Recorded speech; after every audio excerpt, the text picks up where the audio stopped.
나폴레옹은 유럽을 정복하고 여세를 몰아서 러시아까지 진격해 들어가려고 했습니다. 그의 군대에는 연전연승하여서 사기가 충천했고 나폴레옹은 계속되는 승리로 자신감이 가득 차 있었습니다. 출정하기 전날 그는 한 귀족 부인에게 승리에 대한 자기의 확신을 이야기하며 자신의 작전 계획을 자세하게 설명했습니다. 그의 말을 듣고 있던 부인은 조용히 말했습니다. 사람이 계획하지만 그것을 이루시는 분은 하나님이십니다. 승리는 오직 하나님께 달려 있습니다. 그러자 나폴레옹은 껄껄 웃으면서 말했습니다. 부인, 모든 것은 제가 계획하며 저의 힘으로 승리할 것입니다. 그러나 나폴레옹은 그의 확신과는 달리 전쟁에서 참 대패하였고 1814년 엘바 섬에 유배되고 말았습니다. 그는 결국 유배된 섬에서 비참한 최후를 이제 맞이하게 되었습니다. 자, 사람이 자기의 길을 계획할지라도 그 길을 인도하시는 분이 누구시라고요? 하나님이시죠. 그것을 여러분들은 얼마나 믿고 살아가느냐라는 거예요. 오늘 하나님께서는 본문을 통하여서 조카의 생명을 사랑한, 생명을 귀히 여긴 아브라함에 대해서, 그리고 이제 하나님이 주신 지혜로 승리로 이끈, 전쟁을 승리로 이끈 아브라함에 대해서, 그리고 세상의 재물과 명예보다 하나님의 영광을 선택한 아브라함에 대해서 오늘 주님께서 본문을 통해서 우리에게 말씀합니다. 오늘 본문을 통해서 하나님께서 저희들에게 크게 두 가지의 메시지를 주시는데요. 첫 번째 메시지 같이 읽겠습니다. 하나님께서는 세상 속에서 구별된 삶과 생명을 귀히 여기는 삶을 살아가는 성도들을 기뻐하시며 복을 주신다라고 말씀하십니다. 먼저 13절 말씀해 보니까요, 구별됨을 통해서 동맹을 맺고 살아가던 아브라함에 대해서 말씀합니다. 하나님께서는 북방의 그돌라오멜의 연합군에게 대패한 이 남방의 연합군 중에서 포로로 끌려가던 한 사람이 이제 탈출해서 아브라함에게로 와서 전쟁의 소식을 전했다라고 오늘 성경은 말씀합니다. 그런데 오늘 본문을 보니까요, 그때에 아브라함이 아모리족의 족장이었던 마므레와 그의 형제인 에스골과 아넬과 언약을 맺고 살고 있었다라고 말씀합니다. 자, 그런데 오늘 이 본문 속에서 우리가 이제 주목해 봐야 될 구절이 뭐냐면 히브리 사람입니다. 아브라함을 지금까지 소개할 때에 히브리 사람으로 소개한 적은 한 번도 없습니다. 오늘 여기서 처음으로 아브라함을 히브리 사람 아브라함이라고 그렇게 소개하고 있습니다. 그래서 이 히브리 사람 아브라함이라고 하는 이 히브리 사람으로 소개하는 것에 대해서 학자들은 이 히브리라고 하는 명칭이 그의 그 아브라함의 7대조 할아버지인 에베르거든요. 에베르. 이것이 이제 이브리가 되고 이브리가 히브리가 됩니다. 그래서 이 에베르라고 하는 말이 히브리라고 하는 말이 무슨 말이냐면 건너다라는 말입니다. 건너다. 그러니까 뭘 건너냐면 강을 건너는 사람. 강을 건너와 이주한 사람들을 히브리라고 그렇게 명칭을 했습니다. 이제 그렇게 주로 봅니다. 물론 뭐 다른 이제 학설들도 있긴 하지만은 대개 이제 에벨에서 비롯되었고, 그리고 건너다라고 하는 이름, 강을 건너서 이주해 온 사람이라고 하는 의미에서 히브리라고 부른 것으로 봅니다. 근데 하나님께서 왜 오늘 이 본문에서 아브라함을 히브리 사람으로 소개하고 계실까요? 하나님께서 히브리 사람이라고 기록을 하실 때에는 이유가 있다라는, 어떤 이유를 가지셨을까요? 바로 히브리 사람이라고 밝히신 것을 통해서 아브라함의 구별됨을 대해서 이제 하나님께서 말씀하기 위해서입니다. 무슨 말이에요? 같은 히브리이지만은 다른 히브리인 누구예요? 롯입니다. 롯은 타락한 소돔 땅에 들어가서 세상의 가치와 세상의 기준으로 살다가요, 전쟁에 휘말려서 모든 것을 잃고 어디까지 끌려가요? 전쟁의 포로가 되는 것까지 그의 인생이 나락으로 떨어집니다. 그런데 그와는 달리 같은 건너온 사람, 히브리인이지만 오늘 언약에 신실하신 하나님의 말씀과 말씀의 정신으로 살았던 아브라함, 그의 구별됨을 오늘 하나님께서 말씀하시는 거예요. 그런데 여기서 이제 이 히브리 사람이라고 하는 단어를 통해서 아브라함의 구별됨에 대해서 말씀하시는 하나님께서 곧바로 나오는 말씀이 어떤 말씀이냐면, 아브라함이 그 땅의 사람들, 그 가나안 땅에 사는 사람들, 아모리족의 그 족장이었던 마므레와 그의 형제인 에스골과 아넬과 동맹을 맺었다라는, 그러면은 구별된 아브라함이 그 시대에 가나안에서 타락한 이방 우상을 섬기는 그 사람들과 동맹을 맺었다라는 말인데, 그럼 앞에 하나님께서 히브리 사람을 통해서 구별됨에서 이야기한 거하고 좀 상당히 엇나가는 기사가 바로 등장을 합니다. 그래서 이 마므레 사람, 마므레와 아모리의 족장 마므레와 에스골과 아넬과 동맹을 맺었다는 걸 통해서 하나님께서는 오늘 우리에게 크게 두 가지를 지금 말씀하시거든요. 하나는 뭐냐면 아브라함이 그만한 힘을 가졌다라는 거예요. 첫째는 그 토착민들도 이제 무시할 수 없는 힘을 가진 아브라함. 자, 반대되는 롯은요, 지금 전쟁 포로로 끌려가고 있는데 세상의 만몬을 쫓지 않고 세상의 가치를 쫓지 않고 세상의 번영을 쫓지 않고 하나님만 쫓고 살았던 아브라함은 지금 어떻게 돼 있어요? 세상 누구도 무시할 수 없는 힘을 하나님께서 주셨다라는 거예요. 이제 마므레와 이 동맹을 통해서 주신 하나님 메시지는 그거고요. 그리고 또 하나는 뭐냐면은 이 마므레와 에스골과 아넬이 그냥 우생숭배자들이 아니었을 거라는 거예요. 그 아브라함과 동시대를 살았던 그 같은 지역에서 살았던 유명한 인물이 두 분이 계십니다. 이제 설교 후반부에서 말씀드릴 아비멜렉이라고, 살레망 아비멜렉이라고 하는 멜기세덱이라고 하는 인물이 있고요. 그리고 그 시대에 살았던 인물 중에 또 유명한 인물이 누구냐면 욥입니다. 욥기의 주인공인 욥. 그 시대가 아브라함과 같이 여호와 신앙을 가지고 살았던 그 사람들이 아브라함을 중심으로 그 시대에 그 가나안 땅에도 같이 있었더라라는. 무슨 말이에요? 그런 관점에서 봤을 때, 그리고 또 아브라함의 어떤 신앙의 관점, 구별된 사람으로서 하나님 보시 합당한 사람으로 살기 원했던 그 관점으로 봤을 때 이 마므레나 에스골이나 그 다음에 이 아넬은 아브라함과 함께 믿음으로 살았던 여호와 신앙을 가졌던 사람일 가능성이 상당히 높다라는 거예요. 무슨 말이에요? 아브라함은 아무하고나 사귀고 산 것이 아니라 하나님의 사람, 여호와 신앙을 가지고 살아가던 그 시대의 사람들, 그 이웃들과 함께 살아갔다라는 거예요. 그러니까 나중에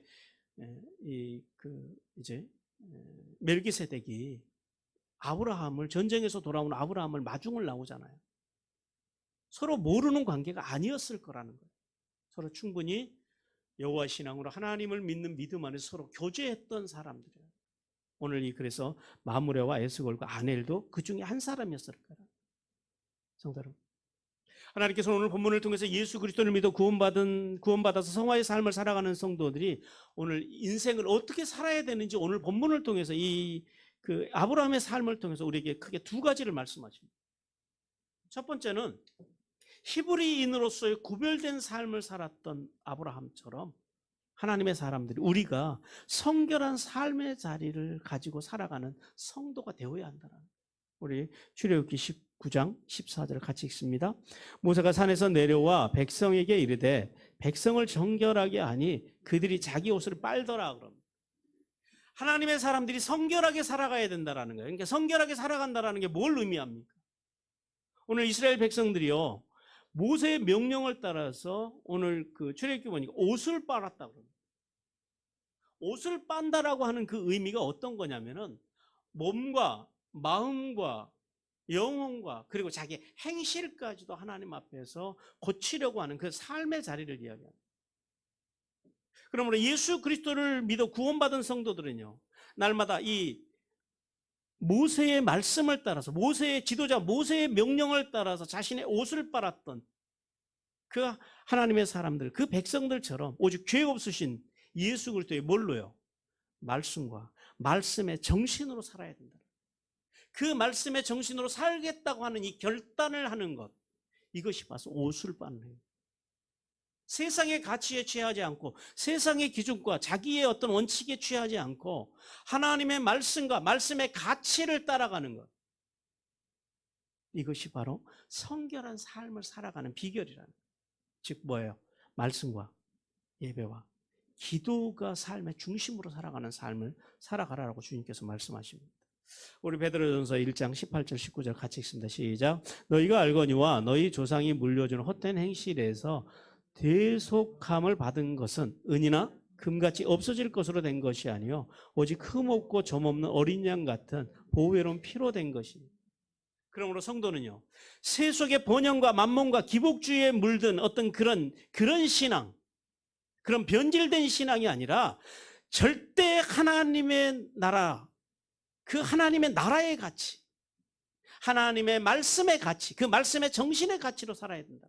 왜냐하면 하나님의 나라를 이룰 수 없는 이 세상의 만몬, 번영, 기복 이런 가치로는 결코 생명을 이룰 수가 없다라는, 하나님의 나라를 이룰 수가 없다라는 거예요.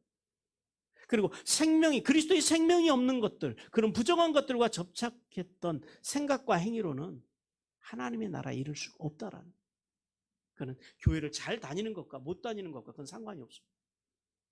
오직 이런 생명이 없는 그런 것들이 아니라 이제 오직 예수 그리스도의 생명, 예수 그리스도의 가치, 예수 그리스도의 보혈, 그 보배로운 피로 우리가 깨끗하여져서 하나님의 나라에 이르게 된다는 사실을 깨닫기를 주님께서 원하십니다. 두 번째는 타락한 우선 숭배자들과 마음과 생각을 같이 했던 롯의 삶이 아니라 오늘 아브라함처럼 믿음의 사람들과 함께 손을 잡고 살아가는 삶을 살아가라라고 말씀하십니다. 그 아리스토텔레스가 한 말 중에 유명한 말이죠. 인간은 사회적인 동물이라는 거예요. 근데 이게 번역이 잘못됐대요. 원래 아리스토텔레스가 한 말은 그 사회라는 단어가 아니에요. 경제입니다. 경제. 아니, 정치. 그러니까 인간은 정치적인 동물이라는 거예요. 왜냐하면 그 당시 그리스에는 사회라고 하는 개념 자체가 없었대요. 그런 단어가 없었대요.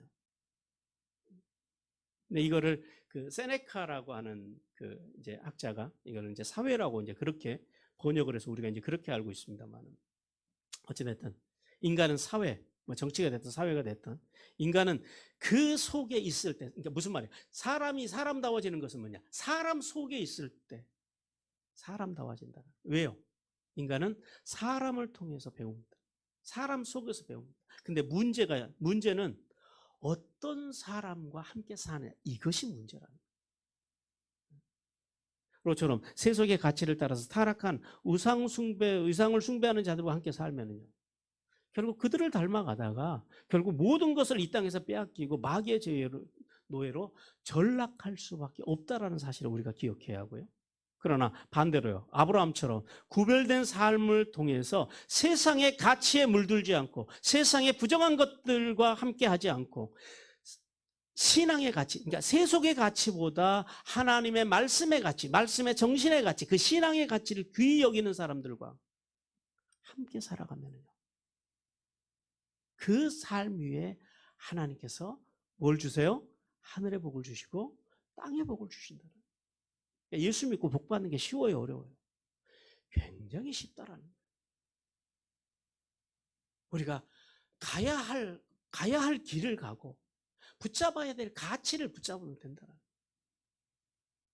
부정적인 것들과 함께하는 것이 아니라 늘 하나님의 사람들은요, 긍정적인 것을 향해서 나아가면 거기에 하나님께서 모든 것들을 다 담아 놓으셨다라는 거예요.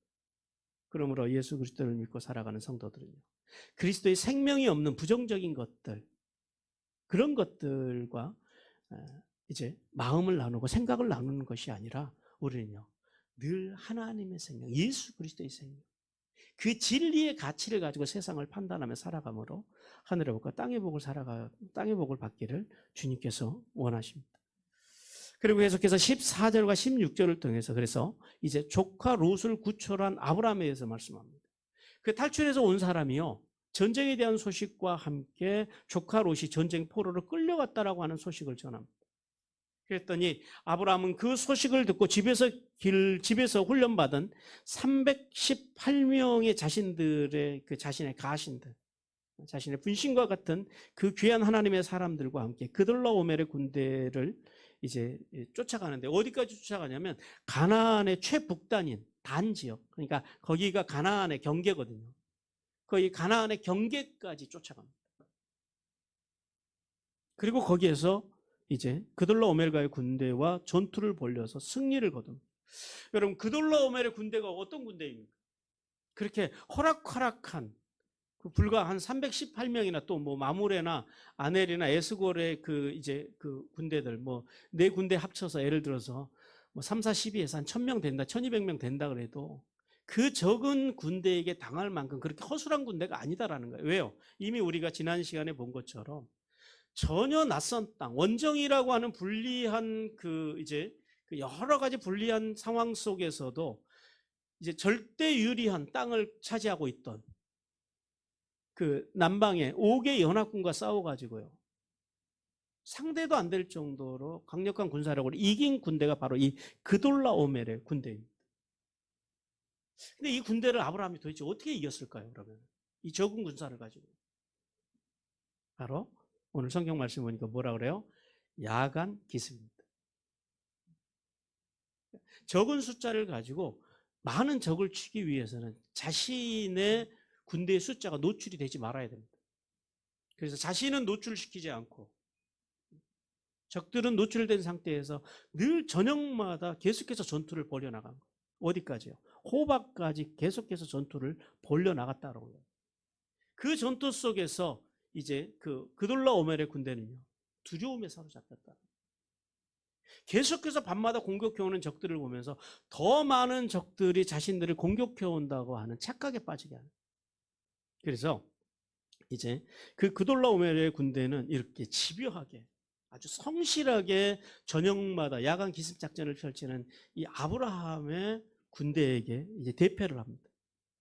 그리고 두려움에 빠진 그들은 이제 모든 것을 버리고 도망가는 지경까지 이르게 됩니다. 그래서 아브라함이 롯의 일가족과 전쟁 포로로 끌려가던 모든 사람들과 재물을 되찾아오는 성과를 내게 됩니다. 자, 우리가 앞에서 말씀드린 대로 아브라함의 승리할 수 있던 요인, 그 요인 속에는 크게 두 가지의 요인이 있었습니다. 첫째는 뭐라고요? 아브라함이 기르고 훈련한 318명이 그와 함께 했다라. 그리고 동맹을 맺은 마므레나 에스골과 그 다음에 아넬이 함께 했다라는. 생명을 귀히 여겼던 아브라함, 그는 자신의 사람들을 아마 전쟁의 병기로는 훈련시키지 않으셨을 거예요.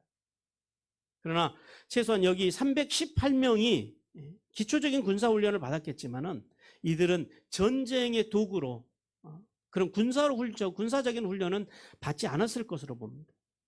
단지 이들이 이 318명이 아브라함을 따라서 전쟁터로 나갈 수 있었던 것은 뭐냐면 아브라함의 성숙된 신앙과 인격에 감화받은 사람들, 즉 아브라함과 같이 하나님 말씀과 하나님 말씀의 정신으로 살아가던 그것으로 무장된 그런 믿음의 사람들이었다. 그래서 아브라함이 죽는 곳에 가서 자신들도 죽기 원할 정도로 충성스러운 사람들, 인격적인 관계를 유지하고 있었던 그런 사람들이 아브라함 옆에 있었기 때문에 전쟁이 가능했다는 거예요. 그래서요, 사람이 중요해요. 어떤 사람과 같이 가느냐가 중요해요. 어떤 사람과 사귀며 살아가느냐가 중요해요. 어떤 사람들과 우리가 함께 마음을 모느냐가 굉장히 그래서 중요합니다. 그다음에 두 번째는 아브라함의 지혜로운 전략입니다. 아무리 318명의 그 가신들이 충성심이 높고 신앙이 높아도요, 이들의 직업은 뭐예요? 결국은 양치기들이에요. 목자라는 거예요. 이 남방의 5개 연합군대도 이기지 못했다. 이 그돌라오멜의 군대를 친다라고 하는 것, 이것은 거의 자살 행위나 다를 바가 없었다라는 거예요. 그런데 하나님을 믿는 신앙으로 무장된 이 아브라함의 군사들, 아브라함의 군대는 전능하신 하나님의 그 도우심 가운데서 야간 기습이라고 하는 탁월한 이제 작전을 통해서 적을 계속적으로 따라가면서 괴롭히는 그런 지혜로운 전략을 통해서 전쟁에서 승리로 이끕니다. 하나님께서는 오늘 이 두 가지의 승리의 요인을 통해서 우리에게 세 가지의 교훈을 주시는데요. 첫 번째는 뭐냐면 생명입니다. 생명. 여러분, 롯이 누굽니까? 롯은 한마디로 배은망덕한 인간입니다. 아버지와 같은 삼촌을 어른으로 모시기는커녕요, 이기심에 빠져서 자신의 삼심을 채우기 위해서 의리를 저버린 배은망덕한 사람이 바로 롯이라는.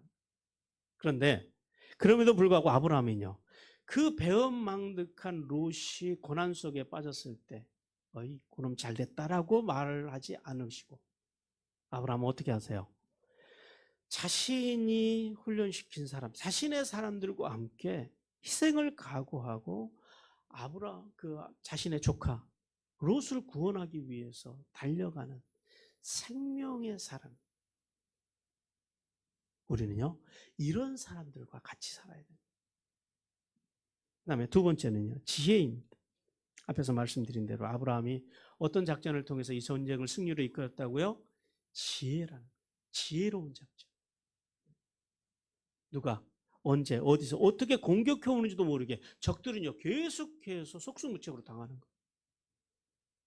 이 그돌라오멜의 군대는 그래서 수많은 적들이 공격해 오는 듯한 이 두려움의 착각에 빠지게 만들었다. 예수 믿는 사람들은요, 신앙과 함께 지혜가 필요합니다.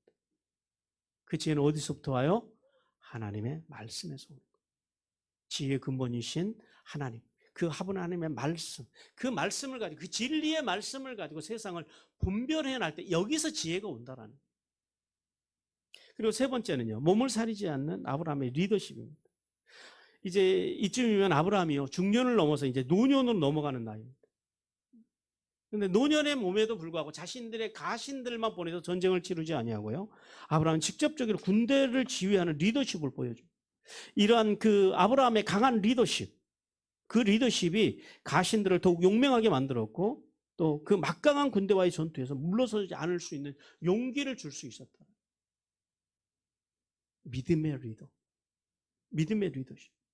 성도 여러분, 하나님께서는 이제 오늘 죄 없으신 예수 그리스도의 말씀으로 구원받은 성도들, 그 성도들이 생명을 귀히 여기는 사람들이 되어야 한다라고 주님께서 말씀하십니다.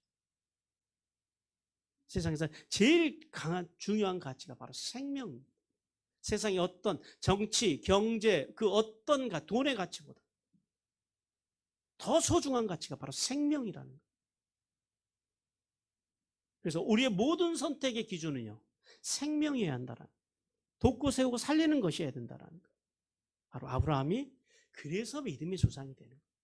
아무나 믿음의 조상이 되는 게 아니에요. 그리고 두 번째는 영적인, 지적인 분별력을 가져야 됩니다. 분별력이 없어지면은 자꾸 마귀에게 끌려갈 수밖에 없다라는 거예요. 하나님의 사람들은요, 지혜를 가지고, 그리고 세상을 근데 뭘 가지고 세상을 분별할까요? 분별의 기준이 뭡니까, 여러분들은? 내 경험, 내 가치관, 내 사상, 내 철학, 내 기준이 아니라 뭘로 세상을 분별해야 된다고요? 하나님의 말씀의 정신으로 세상을 분별할 수 있어야 돼. 이것이 그리스도인의 사람이다. 그리고 마지막 세 번째는요, 주님을 위한 일이라면 물러서지 않는 강함이 있어야 된다. 이것이 주님의 가치라면, 주님의 말씀의 가치라면 타협할 수 없다라는 거예요. 타협해서는 안 된다라는 거예요. 그러니까 얼마든지 다른 것은 우리가 양보해주고 그리고 물러설 수 있어요. 그러나 이것이 생명의 가치이고 하나님의 말씀과 말씀의 가치라면요, 그것은 절대 물러서면 안 된다라는 거예요. 물러서는 건 그리스도인의 참된 정신이 아닙니다. 그리스도인들은요, 우리는 진리를 수호하는 사람. 그러면서 진리를 수호하는 사람들이 세상의 어떤 그런 가치에 휘말려들고 그러면 롯과 같이 되는 거예요. 그러지 말아야 한다라는 거예요. 오늘 주님께서 이것을 우리에게 말씀합니다. 사랑하는 성도 여러분, 여러분의 마음과 생각과 언어에는 아브라함과 같은 세상과 구별됨이 있느냐라는 거예요. 여러분의 신앙 안에는 십자가로 구원하신 생명을 귀히 여기는 마음, 그 다음에 지혜의 말씀으로 세상과 삶을 분별하는 능력, 그리고 이런 이타적인 사랑, 그런 사랑을 가지고 있는가, 오늘 주님께서 우리의 삶을 점검하기를 원하십니다. 하나님께서는 은혜로우신 예수 그리스도를 믿어 구원받은 성도들이요, 세상과 구별된 말씀과 말씀의 정신의 가치와 기준과 원칙으로 하나님 앞에서 하나님의 교회를 섬기고 하나님의 나라를 섬김으로 하늘의 복과 땅의 복을 받기를 주님께서 간절히 원하십니다. 두 번째 하나님께서 우리에게 주시는 메시지 같이 읽겠습니다. 시작. 하나님께서는 세상과 하나님의 복을 빌어주고 하나님의 영광을 위해 사는 성도들에게 하늘의 복과 땅의 복을 주신다라고 말씀합니다. 오늘 먼저 이제 그 17절에서 20절을 통해서 아브라함을 영접하는 소돔 왕과 살렘 왕 멜기세덱에 대해서 말씀합니다. 자, 하나님께서는 아브라함이 그돌라오멜 군대를 물리치고 돌아올 때 소돔 왕과 멜기세덱 왕이, 그러니까 살렘 왕 멜기세덱이 이제 아브라함을 영접 나왔다라고 말씀합니다. 그동안에는요, 북방에서 히브리 건너온 사람들, 무슨 말이에요? 이방인이란 말이거든요. 그 히브리 출신이라고 무시했던 이 가나안의 토착민들, 가나안 사람들, 그들은 자신들도 이기지 못한 이 그돌라오멜의 군대를 이기고 돌아온 아브라함, 그를 이제 새로운 눈으로 보기 시작합니다. 아브라함이 쉽게 말해서 믿음으로 세상 앞에서 자신을 증명하기도 했지만요, 동시에요, 실력으로, 세속적인 실력으로도 지금 세상 앞에 자신을 증명하고 있다는 거예요. 그런데 여기에 아주 중요한 인물이 등장을 합니다. 아브라함과 동시대에 살면서 여호와 신앙을 가졌던 살렘 왕 멜기세덱이 등장합니다. 이 멜기세덱에 대해서 시편 110편 4절에서 이렇게 말씀합니다. 같이 읽습니다. 여호와는 맹세하고 변하지 아니하시느니라.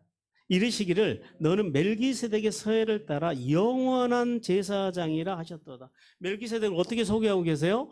영원한 제사장이라. 우리에게 영원한 제사장은 누구밖에 안 계세요? 예수 그리스도밖에 안 계십니다. 그러니까 예수 그리스도 예표로 보는 거예요. 그리고 이 멜기세덱이라고 하는 이름이요, 나의 왕은 의로우시다라는 말입니다. 멜렉 왕이라고 하는 단어와 그 제데크 의라고 하는 단어가 이제 합성된 그런 이름인데요. 이 멜기세덱이 다스렸던 나라는 살렘 왕국, 그러니까 오늘날로 말하면 에루살렘입니다. 에루살렘을 다스렸던 그런 왕이고, 훗날에 등장하는 이 아론의 제사장의 족보와 상관없이 시작도 끝도 없는 대제사장으로서 영원한 대제사장이신 예수 그리스도의 예표로 봅니다. 그래서 어떤 학자들은 이제 예수님께서 현신하신 모습으로도 뭐 그렇게 말하는 학자들도 있긴 하는데요. 어쨌든 이제 그만큼 멜기세덱이 구약성에서 차지하는 이 지위가 대단한 인물이라는 겁니다. 그런데 멜기세덱이 이 치열한 전쟁을 치르고 돌아온 아브라함에게 두 가지 양식을 줍니다. 첫 번째 양식은 무슨 양식을 줘요? 떡과 포도, 육신의 양식을 줍니다. 그리고 계속해서요, 영적인 양식인 이제 축복 기도까지 아브라함에게 이제 베풀어 줍니다. 그래서 아브라함이 어떻게 해요? 전장에서 얻은 소득의 10의 1조를 멜기세덱에 드림으로 하나님을 섬기는 대제사장에게 존경과 함께 섬김에 대한 감사의 마음을 전합니다. 자, 오늘 이 본문을 통해서 주님께서 우리에게 크게 두 가지를 말씀합니다. 첫 번째는 뭐냐면 섬김입니다. 섬김. 영원한 대제사장이신 예수님을 예표하는 이 살렘 왕 멜기세덱은요, 수일간의 치열한 전투를 치르고 돌아온 아브라함과 아브라함의 군대에게 육적인 양식과 영적인 양식을 동시에 공급을 해줍니다. 이것이 제사장의 삶이라는 거예요. 이것이 성도의 삶이어야 된다는 거예요. 레위기 28장 29절 같이 읽습니다. 아론이 성소에 들어갈 때에 이스라엘 아들들의 이름을 기록한 이 판결 흉패를 가슴에 붙여 여호와 앞에 영원한 기념을 삼을 것이니라. 그러니까 대제사장이 성소, 지성소 안으로 들어갈 때에 12지파를 의미하는 12개 보석, 그러니까 12개 이름이 박힌 12개 보석이 달려있는 그 이 흉패, 가슴에 붙이는 패거든요. 그 패를 가슴에 차고 들어가는. 뭘 의미할까요? 이것은 제사장은 쉽게 말해서 예수 그리스도를 믿는 성도들은요, 문제가 좀 있고 부족함이 있어도 제사장은 다른 사람, 성도들을, 예수 그리스도를 믿는 사람들을 보석처럼 품고 섬겨야 한다는 그런 의미입니다. 그러므로 예수 그리스도를 믿어 구원받은 성도들은요, 모든 일에 이 생명의 원리, 돕고 세우고 살리는 이 제사장적인 삶의 원리를 가지고 살아야 한다라고 말씀합니다. 특히 전쟁에서 돌아온 아브라함을 섬기는 이 멜기세덱처럼 하나님 나라와 교회를 위해서 치열하게 살아가는 이 시대의 목회자들, 그리고 이 시대의 성도들, 그들을 섬길 줄 알아야 된다. 그리고 두 번째는요, 첫 것은 하나님의 것이라는 사실입니다. 출애굽기 13장 2절 말씀 같이 읽겠습니다. 시작.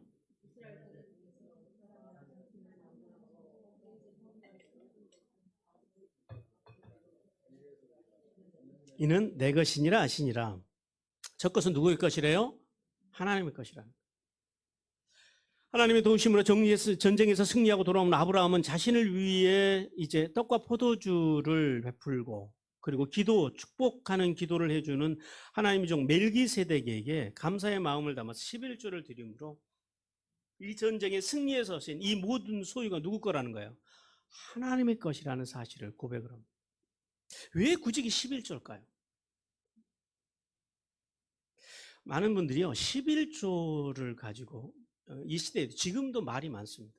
그래서 11조는 구약적인 개념이기 때문에 신약 시대를 살아가는 우리가 11조를 드려야 되느냐 말아야 되느냐 이것을 가지고 이제 논쟁을 하고 뭐 책도 쓰고 이제 그런 분들도 많이 있습니다만, 여러분 우리가 한 가지 분명히 기억해야 되는 건 뭐냐면 성경에는 구약적인 개념과 신약적인 개념이 없습니다.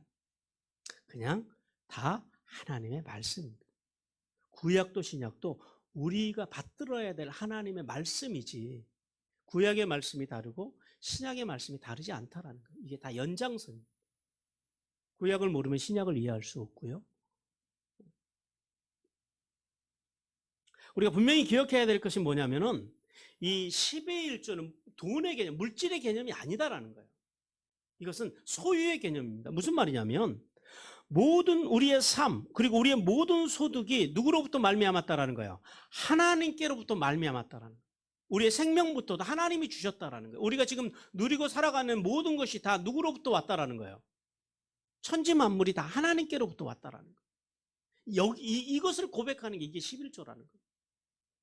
그래서 우리의 시간의 11조, 하루의 첫 시간, 그 다음에 일주일의 첫날, 오늘이 이제 일주일의 첫날이잖아요.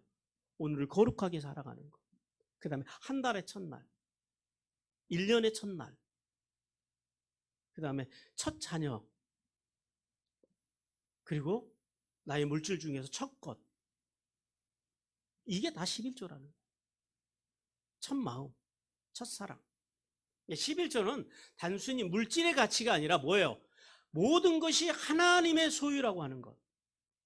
그런데 우리의 처음 것을 하나님 앞에, 우리의 첫 시간, 첫 마음, 첫 물질, 모든 이런 것들에 우리의 이 첫 것의 정신을 담아서 하나님 앞에 이 모든 소유가 다 당신의 것입니다라고 고백하는 것. 이것이 11조라는 거예요.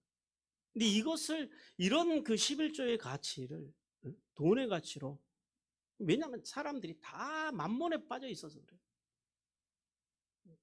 11조를 드리는데 뭐 생활비에 11조를 할 거냐, 전부에 11조를 할 거냐, 이런 논쟁 자체가 다 이게 만모니즘에서 나오는 생각들이에요.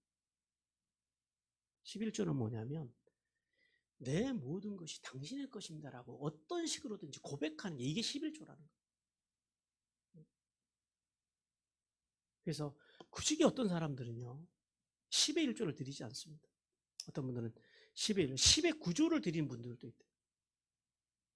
왜요? 이게 돈의 가치가 아니라 자기는 10의 9조를 드리고도 하나님 앞에 살아갈 만큼 넉넉하다라는 거예요. 그럼 기꺼이 이게 당신께로부터 왔으니까 당신께로 돌려드린다. 이런 개념으로 그런 분들은 11조뿐만 아니라 10의 9조를 드리는 분도 있다고 그래요. 뭐예요? 소유의 가치라는 거예요. 그냥 당신의 것입니다. 내 것이 아닙니다. 성도 여러분, 그러므로 예수 그리스도를 믿어 구원받은 성도는요, 육적인 영적인 치열함 속에서 살아가고 있는 이 성도들, 그 성도들을 오늘도 성령님 안에서 성령님께서 우리를 돕고 계시다는 사실을 우리는 깨달아야 합니다. 그러므로 믿음의 길을 가는 성도들은요, 힘들고 어려운 세상 속에서도 주님의 살, 뭘 의미할까요? 죄 없으신 예수 그리스도의 말씀을 매일 먹어요. 주의 말씀으로만 우리의 영혼이 배가 불러야 합니다. 그리고 주님의 피, 성령의 능력, 그 능력으로만 우리가 풍성함을 누리고 살아갈 수 있다는 사실을 깨달아야 합니다. 또한 예수님의 십자가의 그 섬김을 받은 성도들은요, 하나님께서 은혜로 주신 모든 삶의 것, 우리가 누리고 있는 모든 것이 누구의 것이라고요? 하나님의 것이라는 사실을 인정을 해야 됩니다. 우리의 생명부터. 그러므로 우리가 이 세상에서 누리는 것은, 우리가 가지고 갈 것은 아무것도 없습니다. 왜요? 우리 것이 애초당초 없었다라는 거예요. 그러므로 첫 것을 드리는 이 11조의 정신, 하나님을 내 삶의 최고의 어르신으로 모시고 으뜸으로 모시고 살아가는 그 정신을 통해서 이제 하나님의 말씀을 믿고 존중하고 그렇게 살기 위해서 발버둥 치는 삶을 통해서 하늘의 복과 땅의 복을 받는 성도들이 되시기를 주님께서 원하십니다. 그리고 오늘 마지막 21절과 24절을 통해서 소돔 왕의 제의를 거절한 아브라함에 대해서 하나님께서 말씀하십니다. 하나님께서는 소돔 왕이 아브라함에게 전쟁 포로는 자신에게 보내고 모든 전리품은 아브라함이 가지라라고 제안했다라고 말씀합니다. 언뜻 보면 굉장히 좋은 제안 같습니다. 그런데 이 제안 속에는요, 사실 굉장히 탐욕스러운 함정이 담겨 있습니다. 왜냐하면 고대 근동에서는요, 전쟁에 승리한 사람이 모든 재물과 모든 인적 자원, 포로들을 다 갖는 것이 원칙입니다. 그런데 오늘 이 사악한 소돔왕, 이 탐욕스러운 소돔왕은요, 자기는 패자였거든요. 그래서 사실 소돔왕의 분깃은 몫은 아무것도 없습니다. 이것은 다 누구의 것이에요? 아브라함과 그의 가신들과 아므레와 에스골과 아넬의 것입니다. 그런데 마치 그것을 자기가 승리자인 것처럼 사람은 날 주고 그리고 이 재물은 다 내가 가지라라고 그렇게 이제 아브라함에게 명령을 합니다. 왜 소돔 왕이 이렇게 이제 탐욕을 부릴까요? 그것은 첫째는 소돔 왕의 눈에 첫째는 소돔 왕의 탐욕 때문이고 그 탐욕스러운 눈 때문에 소돔 왕이 생각했던 가치는 뭐냐? 전리품보다 사람이 더 가치 있다라고 생각을 해요. 왜 그래요? 그 당시에 어떤 사회예요? 농경사회와 목축사회입니다. 그 당시에는 사람의 수가 경쟁력이고 사람의 수가 원천이에요. 그러니까 얼마만큼. 그래서 옛날 우리도 우리 사회가 농경사회였을 때는요, 어떤 집이 복받은 집이에요? 자식이 많은 집. 왜 그래요? 인적 자원이 많다라는 거예요. 노동 자원이 많은 집이 복받은 집이었다. 그래서 이제 이 전쟁으로 인해서 소돔의 사람들이 거의 다 죽었을 거라는 거예요. 그래서 이 소돔 왕이 전쟁 포로로 끌려갔던 이 사람들을 자기가 취하고, 그래서 자기가 손해본 그 인적 자원들을 보충하고, 그리고 이제 그 부는, 그 재물은 아브라함에게 선심치는 척하면서 주는 장꾀를 부리고 있는 거죠. 그런데 이러한 이제 탐욕의 사람, 이 부정한 사람의 장꾀 앞에서 하나님의 사람 아브라함이 어떻게 대하는지 보십시오. 이 믿음의 거장답게 이 문제를 이제 풀어가는데요. 그는 하나님 앞에서 맹세를 합니다. 맹세를 하면서 뭐라 그러냐면, 자, 언약의 신실하신 하나님의 이름을 높이면서 이 전쟁을 이끄신 하나님 이름 앞에서 맹세하면서 이제 크게 두 가지를 이야기합니다. 첫 번째는 뭐냐면, 자신은 하나님이 주신 부 외에 이 전쟁으로 인한 어떤 재물도 자신은 취하지 않겠다라는 거예요. 왜 그랬을까요? 아브라함이. 아니, 전쟁에서 그만큼 고생했으면 가져도 누가 뭐라고 안 하잖아요. 바로 아브라함의 믿음입니다. 하나님의 영광을 위해서 그랬어요. 이게 왜 하나님의 영광을 위해서 그런 것이 되냐면, 자 보세요. 지금까지 가나안 사람들이 아브라함을 어떻게 알고 있어요? 아브라함이 이제 가나안에서 여호와 신앙을 가진 사람들이나 가나안 사람들 앞에서 뭘 간증하며 살았을까요? 하나님께서 내가 애굽에서 이렇게 거짓과 기만으로 실패했던 나를 하나님께서 나를 건지셔서 여기까지 나를 부유하게 해주셨다 하면서 하나님의 영광을 돌리면서 살았다라는 거예요. 그런데 이 전쟁으로 이 많은 재물을 자기가 취하게 되면은요, 그때부터 사람들이 뭐라 그럴까요? 아, 그돌로마의 전쟁에서 아브라함이 부자가 됐어라고 사람들이 말할 거라는 거예요. 그러면 아브라함의 명예는 올라가겠죠. 그런데 상대적으로 아브라함이 섬기는 하나님의 명예는요, 자신의 명예에 비해서 퇴보한다는 거예요. 무슨 말인지 아시겠습니까? 아브라함은 하나님의 영광을 위하여 내 명예를 취하지 않겠다는 거예요. 내 부를 취하지 않겠다는 거예요. 무슨 말? 내 가치, 내 사상, 내 원칙으로 살지 않겠다라는 거예요. 오직 하나님의 영광만을 위해서 살아가겠다. 그분의 영광만이 드러나게 하겠다라는. 그래서 이 재물은 나는 실 한 오라기도 그다음에 그 신들매가 뭐냐면 쉽게 말해서 운동화 끈입니다. 신발을 묶는 끈 하나도 자기는 취하지 않겠다. 무엇 때문에요? 하나님의 영광을 위해서. 그리고 두 번째는 그러나 나와 함께 했던 사람들, 나의 가신들, 318명의 가신들, 거기서 이제 부상도 당하고 거기 뭐 죽은 사람도 있었을 거 아니에요? 그 가신들, 그 다음에 자신과 함께 전투에 임했던 세 족장들, 아므레와 에스골과 아넬, 그들에게는 합당한 몫을 그들에게 주라라는, 그들의 몫은 그들에게 주라라는.